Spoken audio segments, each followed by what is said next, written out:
essayer de vous donner une petite idée du programme de Langdance. Et en commençant par Robert Langdance du tunnel. Donc, Robert Langdance, dans son bureau à l'Institut for Advanced Study à Princeton, dans son bureau, qui a été le bureau d'Einstein. Donc, le programme de Langdance, il commence par une lettre envoyée par Robert Langdance en 1967 à André Weil, que j'avais déjà vu tout à l'heure, qui était professeur à son même institut.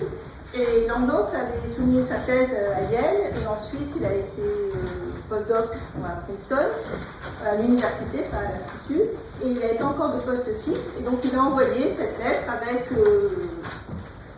toute une série de conjectures et d'idées, et 5 ans plus tard, il a eu un poste à l'Institut for Advanced Study.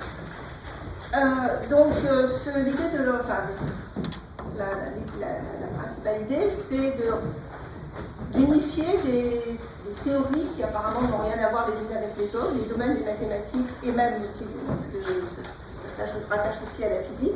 Alors, en particulier, la théorie des nombres, l'analyse harmonique, la théorie des représentations et la géométrie algébrique. Alors, d'un point de vue théorie des nombres, les objets qui nous intéressent sont liés au groupe de Galois. Et donc, c'est des objets donc, qui, comme vous savez, pour les groupes de Galois, ça encode des symétries dans les nombres. Et donc, la principale idée, qui est assez surprenante, c'est que ces objets issus de l'arithmétique devraient correspondre à des fonctions qui ont des bonnes propriétés, qu'on appelle des formes automorphes, et qui sont des généralisations des formes modulaires, ainsi qu'on va le voir dans la suite. Donc ce programme, c'est pas seulement une conjecture, c'est une série de conjectures qui sont liées les unes avec les autres, donc véritablement un tissu de conjectures, et parmi elles, au cœur du programme, il y a ce qu'on appelle le principe de fonctorialité. Donc je vais essayer de vous donner une petite idée. Alors pourquoi j'ai dit qu'il y a plusieurs correspondances? Parce qu'il y a plusieurs types de cordes qu'on peut considérer, on va jouer avec. Donc, on a les cordes de nombres, on va parler, vous avez entendu parler dans l'exposé précédent, en particulier Q, le corps des nombres rationnels. Le corps des réels et le corps des nombres complexes, ce qu'on appelle des corps locaux. Alors un corps local, c'est donc un tel corps, on peut considérer ses idéaux maximaux, et un corps local est un corps qui possède un unique idéal maximal. Donc il y a ceux dans les corps qu'on a l'habitude RSC, et puis d'autres corps qu'on appelle non archimédiens, donc QP, que je vais vous expliquer comment on construit, et ses extensions, et puis d'autres corps qui sont donc QP est un corps de caractéristique 0, et on a des corps de caractéristiques positives, de caractéristiques P, donc le corps des séries de Laurent à coefficient sur le corps fini à P éléments, FP, et puis des extensions finies de ce corps où P est un nombre premier. Alors, pour construire le corps QP des nombres p-adiques, on a besoin de la notion d'évaluation p-adique. Donc c'est très simple, donc quand on a un entier n, on regarde l'exposant le plus élevé de la puissance du nombre premier p qui divise n. Donc on écrit n, la plus grande puissance de p, fois ce qui reste, et dans le reste, il ne doit pas y avoir ça ne doit pas être divisible par p. Et donc on va noter cet exposant vp de n. Donc de manière équivalente, donc c'est l'exposant auquel p apparaît dans la décomposition en facteur premier de n.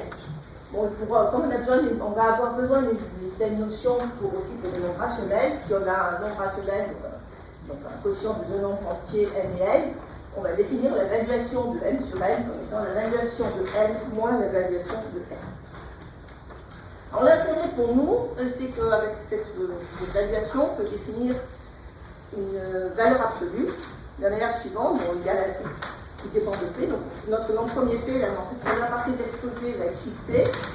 Et on regarde x valuation en p. Donc c'est une une valeur absolue qui va jouer le même rôle que la valeur absolue pour le corps des réels ou des nombres complexes. Donc 0 si c'est égal à 0, et sinon p à la puissance moins la valuation en p de x. Une propriété particulière, c'est que de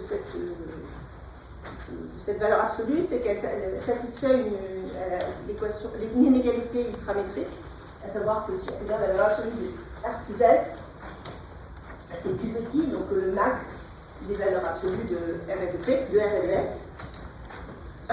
Donc on peut vérifier que c'est bien une valeur absolue au sens habituel. Et on peut munir notre corps des nombres rationnels Q d'une structure d'espace métrique en définissant une distance, simplement, par exemple, la distance entre deux nombres rationnels R et S, c'est la valeur absolue de R-S, la valeur absolue en P. Et on peut considérer la complétion, on peut compléter Q pour cette distance, et ça nous donne un corps qui est ce qu'on note QP, et qui est ce qu'on appelle le corps des nombres PS. Donc voilà, donc on a notre corps QP, et donc les corps locaux, donc il y a R, C, et puis tous les corps QP pour tous les P premiers, et leurs extensions finies, pour ceux de caractéristiques C. De la même manière que quand on a Q, on a Z, qui sont les entiers de Q, on peut regarder, définir une notion d'entier péadique.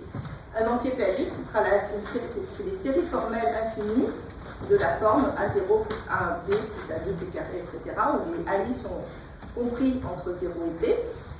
Et cet ensemble entier, c'est un anneau, et on note ZP. Donc voilà, donc ça c'est pour QP, on a des objets similaires pour les corps péadiques de caractéristiques positives. Donc les corps globaux, donc vous les connaissez, les extensions finies de Q, il y a aussi, donc ceux-ci sont ceux de caractéristiques 0, et on a aussi ceux de caractéristiques positives qui sont les corps de fonction des extensions finies de FP de T. Donc on va pas en parler aujourd'hui parce qu'on n'a pas assez de temps, mais l'avantage des corps de fonction, c'est que c'est des corps qui sont liés à la géométrie algébrique, sur lesquels on peut travailler avec des outils de géométrie algébrique, et donc on peut avancer plus rapidement dans ce cas-là. Si on s'intéresse vraiment aux questions de théorie des nombres, on est plus intéressé par les corps de nombres. J'ai besoin de la notion d'extension séparable d'un corps, donc ça va être si j'ai un corps commutatif. Alors mes conventions, c'est quand j'ai des corps locaux, je vais me mélanger allègrement des différents types de corps. Les corps locaux, je vais les appeler F, les corps de nombre K, et quand ce sera un corps quelconque, je l'appellerai E ou L si c'est une extension. Donc une extension séparable d'un corps commutatif E est une extension algébrique, L, telle que le polynôme minimal de tout élément de L n'a que des racines simples, donc une clôture algébrique. Et une clôture algébrique, c'est une extension séparable qui est maximale pour cette propriété. Et je noterai ma clôture algébrique séparable une clôture algébrique séparable de E bar, et le corps sera dit algébriquement clos si E bar est égal à E. Donc, par exemple, le corps des nombres complexes est algébriquement clos, comme vous le savez bien. Alors, dans plus une des idées fondamentales de Langlands, ça a été de regarder, donc on avait un corps K, et on regardait les K étoiles, les éléments inversibles de K, et on peut voir ça comme en fait des matrices, avec juste un élément, des matrices de taille 1,1, dont les éléments sont inversibles. De la même manière, enfin, on peut étendre cet objet en regardant des matrices de taille n croix n, dont les coefficients sont des éléments de K, et avec la condition que mes matrices sont inversibles, c'est-à-dire que le déterminant de la matrice est des différents zéros, et cet ensemble de matrices forme un groupe qu'on appelle linéaire, général linéaire, et que l'on note GLN de K.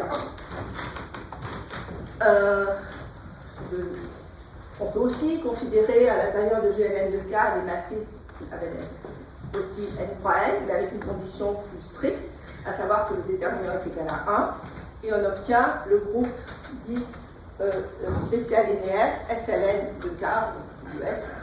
Donc ce type de groupe peut être amené à considérer.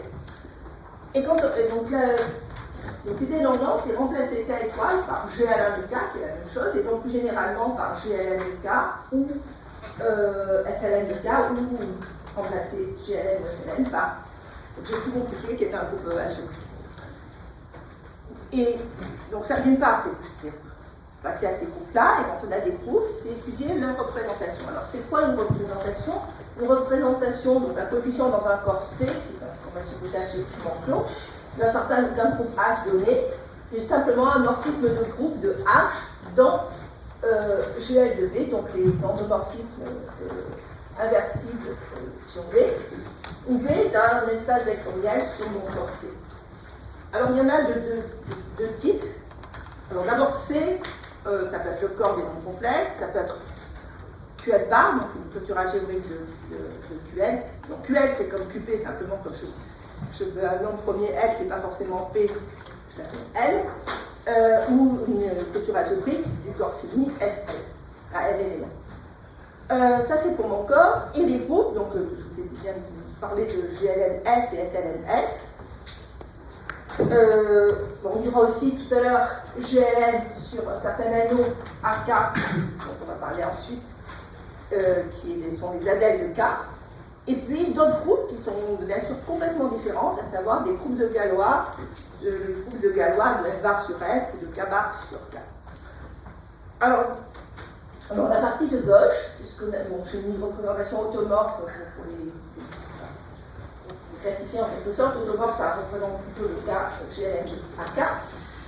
Et ce sont des représentations qui sont la plupart du temps de dimension infinie. Ça veut dire que l'espace vectoriel V va être un espace vectoriel de dimension infinie. Au contraire, pour les représentations galoisiennes, ça sont toujours des espaces de dimension finie. Donc c'est vraiment des groupes qui ont une nature différente, et les objets qu'on leur associe des représentations sont aussi de nature différente. Et néanmoins, le miracle des constructeurs de Langlands, c'est que ces objets qui vivent dans des mondes qui apparemment n'ont rien à voir, sont en relation. Alors, pour en faire un peu plus sur le programme de Langlands, j'ai besoin de deux autres acteurs. Donc je vais supposer d'abord le cas du programme de Langlands local, c'est-à-dire que je m'intéresse à F, un corps local, que je vais supposer non archimédien pour avoir des applications de théorie du nombre aujourd'hui. On peut lui associer un groupe qui a été défini par André Weil dans les années 50, qui est un sous-groupe dense du groupe de Galois, qui est doté d'une topologie différente et qui est plus fine, donc je ne vais pas rentrer dans les détails. Et aussi un autre groupe, du côté du groupe de GLN, du G, qu'on appelle le L groupe, qui est un produit semi-direct de ce groupe par ce groupe de Weil WF, qui agit sur un certain groupe G, alors que moi je note G tchèque, qui est un groupe complexe. Ça veut dire que mon groupe de départ, il est sur un corps local non archimédien, par exemple GLN F, une matrice à coefficient sur F, et G tchèque, il va être complexe, ce sera GLN, mais avec des matrices à coefficient complexe. Bon, la structure de ce groupe est liée à celle de G, enfin, on est de manière précise, donc, mais je ne vais pas expliquer aujourd'hui, mais donc pour GLN c'est les mêmes, mais pour SLN, on va changer de type de groupe, on passera de SLN au type projectif appelé SLN. Si on a un groupe de matrices symplectiques, on passera à des matrices, au contraire, spéciales orthogonales. Donc avec ça, on peut énoncer dans la forme faible de la correspondance de Langlands locale. Donc cette correspondance est une application conjecturale en général qui est surjective et qui satisfait plusieurs propriétés. En particulier, dans les cas où on sait qu'on peut définir des fonctions L d'un côté et des fonctions L de l'autre, des fonctions L qui généralisent celle-ci, on demande que la correspondance, si deux objets se correspondent par la correspondance, ils doivent avoir les mêmes fonctions L. Donc cette application, elle part donc du côté automorphe, donc elle considère les représentations. Quand on a une représentation, on peut la casser en morceaux comme une représentation irréductible. Et donc ces objets irréductibles sont en bijection, enfin une classe d'isomorphisme, avec des représentations de l'autre côté, aussi prises à isomorphisme. En bijection, ça c'est pour GLN, et en général, c'est une application qui est seulement surjective à fibre finie, ce qui veut dire que quand je pars du côté gauche et j'associe à une représentation du côté droit, je peux avoir plusieurs représentations du côté gauche qui correspondent à la même représentation galoisienne, mais j'en ai toujours un nombre fini, et cet ensemble de représentations, cet ensemble fini, est ce qu'on appelle un LPEC.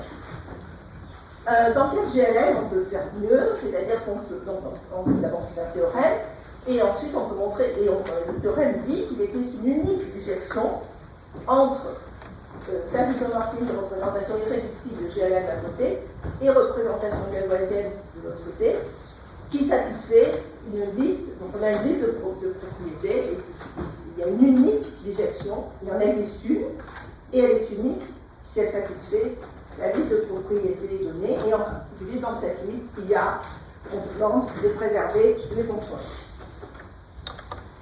Alors la preuve dans le cas de GLN, il y a eu 3 preuves qui se sont succédées. Donc, la première par Harris et Taylor, puis très vite après par Régnard, une simplification, et puis une preuve de nature différente par Josse. Donc la GLN, c'est une bijection, donc c'est une notion de F paquet. Donc ces bijections, qui sont réduites à un élément, sont des singletons. D'autre part, on peut se demander ce que ça veut dire. Bon, ici on a des représentations irréductibles, ici on a des représentations. Donc du côté gauche, j'ai supposé une représentation irréductible, du côté droit, je ne suppose rien.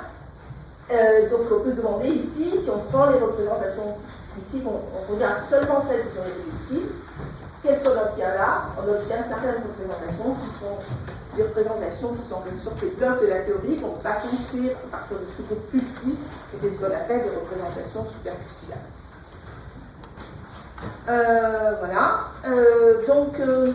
Juste comme c'est assez technique, donc il y a une version où on peut s'amuser à regarder ce qui se passe, dans un cas qui n'a a priori pas d'application directe à la théorie des nombres, mais qui est plus simple, c'est le cas où on remplace notre corps local en archimédien par un corps fini. Et donc là, Mandonal avait défini une correspondance il y a plusieurs années. Et donc j'ai vérifié que sa correspondance satisfait. Donc il y a aussi des notions de fonction n. Dans ce cas-là, on peut vérifier que la correspondance de Mandonal est l'unique correspondance qui préserve la liste de propriétés voulues. Et donc c'est l'analogue de la correspondance de Langlands dans ce cas particulier. Donc ça, c'était pour l'aspect local. Mais pour les applications arithmétiques, ce qui nous intéresse surtout, c'est la partie globale du programme. Alors, brièvement, schématiquement, comment on le voit, c'est un peu déjà comme dans le côté local, un dictionnaire entre deux univers, le côté automorphe. On va en parler tout de suite, représentation automorphe, des symétries sur des fonctions analogues à ce qu'on a vu dans l'exposé de Farrell pour les formulaires, des fonctions L, et de l'autre côté, des représentations galoisiennes, des lignes de Galois, des topologiques, et aussi des fonctions L. Donc l'exemple de fonction L, c'est celui qui est là. Et donc les fonctions L des deux côtés sont des généralisations de celle-ci. Alors, oui, là j'ai introduit le mot Adèle, et tout à l'heure, au début, sur ce que j'avais donné mes groupes, il y avait un certain groupe qui s'appelait GLN avec des matrices n fois n à coefficient dans un anneau A indice K. Alors, c'est qui à K? C'est les Adèles de K.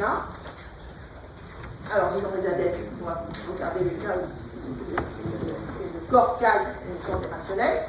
Donc, l'idée, en fait, que vous avez vu dans les exposés précédents, c'est d'étudier des congruences. Donc, par exemple, pour étudier la factorisation d'un polynôme unitaire à coefficient entier, on va regarder sa factorisation pour chaque nom premier. Donc ici, on va faire quelque chose un peu dans le même esprit. On va utiliser une structure qui incorpore des congruences modulo chaque nom premier et ses puissances, ainsi que aussi des informations sur le corps des nombres réels. Alors l'anneau des adèles, un disque, c'est l'anneau qui permet de créer cette structure. Donc c'est un produit de F, le corps des nombres réels, et ce qu'on appelle les adèles finis. Donc, alors les adèles finis, c'est quoi? C'est un produit sur tous les nombres premier P de QP, sauf que c'est un produit où on ne prend pas que des QP, en fait, on veut que tous les facteurs du produit, sauf un nombre fini, soient en fait dans l'anneau de ZP associé à Q. Donc je l'ai écrit sous forme d'ensembliste, donc c'est des suites de nombres. Donc x infini, c'est un élément qui est dans R, et après il y a x2, x3, qui sont des éléments de QP, pour différents P, et XP est dans QP, et avec le fait que la condition que XP est dans P pour presque QP. Alors la convention, c'est que Q infini, j'utilise la notation Q infini pour R, lorsque je veux parler de tous les P en premier, et quand je veux parler de tous les P en même temps, je ne les appelle pas P, puisque il y a infini, donc je les appelle V, et ce qu'on appelle traditionnellement le nom premier, c'est une classe, toutes les classes V. Donc, on a cet anneau, enfin on peut vérifier cet anneau, et on peut regarder les matrices n fois n inversibles dont les coefficients sont dans cet anneau. C'est ce qu'on va noter, GLN A2. Et on peut vérifier que le groupe GL2B. Alors je vais m'intéresser au cas n égale 2, pour le relier aux formes modulaires. Donc GL2QP se plonge diagonalement dans GL2A2Q. Alors bon, on peut faire la même chose en remplaçant GLN ou GL2 par un groupe plus compliqué, j'ai oublié. Et une forme automorphe, donc je vais appeler G. Mon groupe, donc pensez que c'est GL2 ou GL1 si vous préférez. Et une forme automorphe, c'est une fonction sur ce groupe à valeur avec un coefficient dans AQ, à valeur complexe, qui satisfait certaines conditions, des conditions d'invariance, de régularité, de croissance, on va définir. Et on va regarder l'espace des formes automorphes sur notre groupe. Et une représentation automorphe, c'est simplement une représentation de notre groupe qui apparaît dans cet espace de forme automorphe. Alors, il s'agit de généralisation de forme modulaire, mais c'est vraiment une généralisation au sens que toutes les formes automorphes ne sont pas obtenues à partir de formes modulaires. Mais je voulais vous dire comment, à partir d'une forme modulaire, construire une forme automorphe de GL2. Et donc,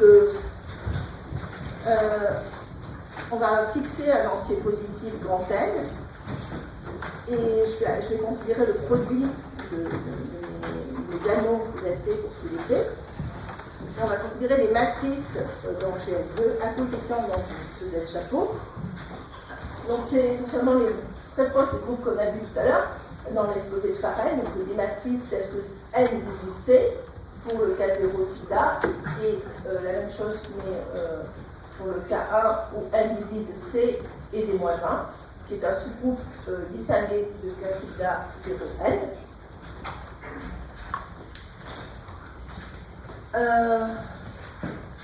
Et donc on peut considérer une application que j'ai appelée kappa qui va du quotient de ces deux groupes dans le produit des ZP étoiles sur 1 plus PZ, ce qui en fait coïncide avec Z sur N, avec les éléments inversibles dans Z sur NZ. Donc tout ça c'est pour pouvoir vous relier aux formes automorphes, aux formes modulaires, pardon.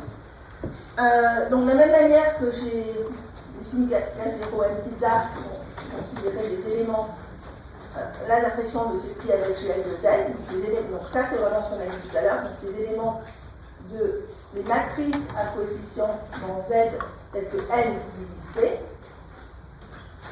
et on peut vérifier qu'il y a une déjection entre ces espaces, en particulier on a l'espace qui nous intéresse, c'est celui de droite, GL de AQ modulo GL de Q de K0N.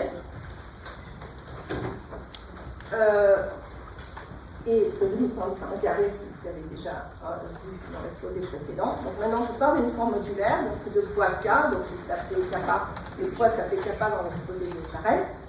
de niveau n, donc des fonctions qui vérifient f de a z plus b sur cz plus b égale c z plus b à la puissance 4 fois le caractère évalué en d fois f de z. Et à partir de cette forme modulaire, on peut construire une fonction sur le produit de ce groupe GL2 de R plus fois K0 tilde de N. Alors, je vais vous donner une notation, parce que K0 tilde de N, c'est ce groupe de matrices, et GL2 de R plus, c'est simplement les matrices, les éléments de GL2 de R, dont le déterminant est strictement positif.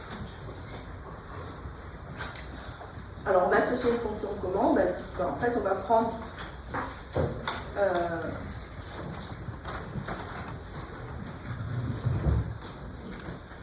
je ne vais peut-être pas le détail, donc c'est une certaine fonction à la puissance moins 4 fois ma fonction f évaluée en GI, et puis je prends la valeur du caractère qui, de l'inverse de qui évalué sur k et k par de h. Et on peut vérifier que cette fonction est invariante par gamma 0 θ de n et qu'elle définit une forme automorphe sur GL2 de A2. Alors, donc ça c'était pour expliquer le lien entre forme modulaire et forme automorphe. Donc ça c'est le côté représentation de groupe si de GLM, GL2 ici.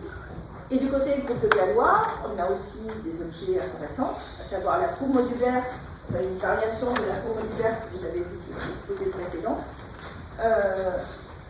pour un entier N. C'est une variété, je ne vais pas redéfinir, mais qui, simplement, on peut dire que c'est une variété algébrique qui est définie sur le corps générationnel.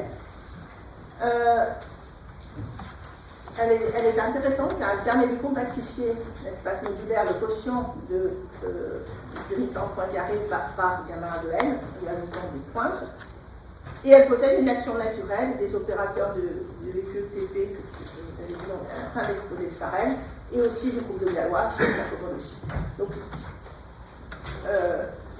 grâce à cette courbe modulaire, on peut réaliser le champ modulaire dans la topologie de telle courbe. Donc ça a été fait il y a plusieurs années, et par Denis notamment, qui a montré que pour à tout nombre premier L, on peut associer une représentation galoisienne. Alors, une représentation, et on va appeler L-adique. Alors, pourquoi L-adique? Parce que, contrairement à ce qu'on avait jusqu'à présent, les représentations qui étaient dans la correspondance que j'avais considérées, c'était du côté galoisien, c'était des représentations à valeur, enfin un groupe, qui était un groupe complexe, c'est-à-dire par exemple le GL2 de C. Ici, on va pas prendre GL2 de C, on va prendre le corps des nombres L-adiques, QL, donc c'est la même définition de QP, simplement au lieu de l'appeler P, je l'appelle L, nombre premier, et j'ai pris une clôture algébrique séparable, une clôture algébrique de QL bar de QL, et je regarde des représentations à valeur dans ce groupe. Et on peut trouver une telle représentation qui particulière, qui a de très bonnes propriétés, en fait, qui encode les données arithmétiques de la forme modulaire de départ.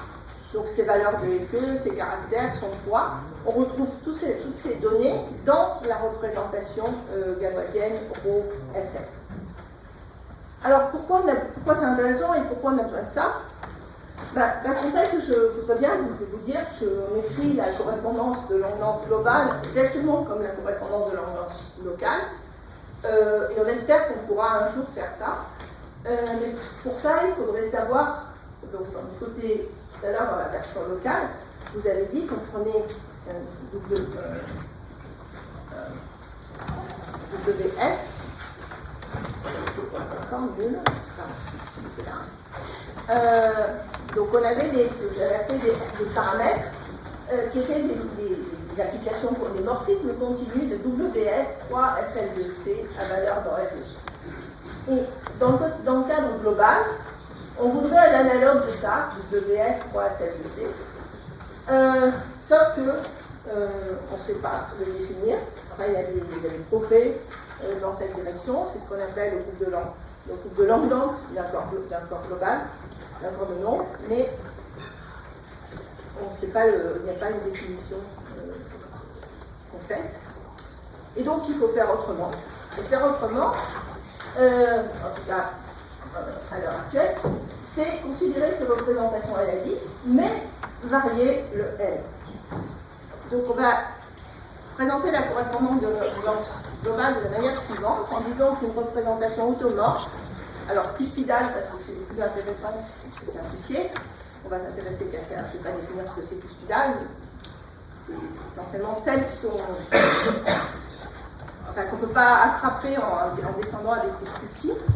Dans une telle représentation, elle doit correspondre conjecturellement à une représentation LAI, rho qui L, mais pas seulement à une représentation, à un système compatible de telle représentation. Par système compatible, je veux dire qu'on prend tous les L différents de P, et on a une notion de compatibilité qui peut le définir, et on veut que ça marche pour tous les L différents de P, avec une compatibilité entre les diverses rho pi L. Et avec des propriétés, et en particulier, on veut que les fonctions L des deux côtés coïncident. Donc ça, c'est ce qu'on appelle la loi de réciprocité ou la correspondance de Langlands dans le global. Donc c'est une partie une partie du programme de Langlands, une partie qui est très importante, mais d'une certaine manière, ce n'est pas le cœur du programme. Le cœur, c'est Langlands, c'est appelé le principe de fonctorialité. Alors c'est quoi en fait, c'est que jusqu'à présent, on avait un seul groupe, donc on pouvait changer, donc ce que je vous ai dit, on peut prendre le GLN, GL2, SLN, il y en avait toujours qu'un. Et donc là, on va en prendre deux. Alors, par exemple, SLN et GLN, ou dans l'exemple, on va garder le même GLN, mais on va prendre GLN, les matrices à coefficient dans un corps F, F et les matrices à coefficient dans un corps E et puis l'extension finie de F. Donc ça me fait un deuxième groupe qui ressemble beaucoup au premier, mais qui n'est pas sur le même corps, donc c'est pas mal. Et le principe de fonctorialité dit que si l'on a un morphisme entre donc LH et LG, donc LH, c'est donc LG, c'est ce que j'avais là, donc LH, c'est ici, donc c'est un groupe à valeur sur le coordinate complexe associé à H. Donc c'était par exemple, si j'avais tout GLN F, si j'avais GLN C.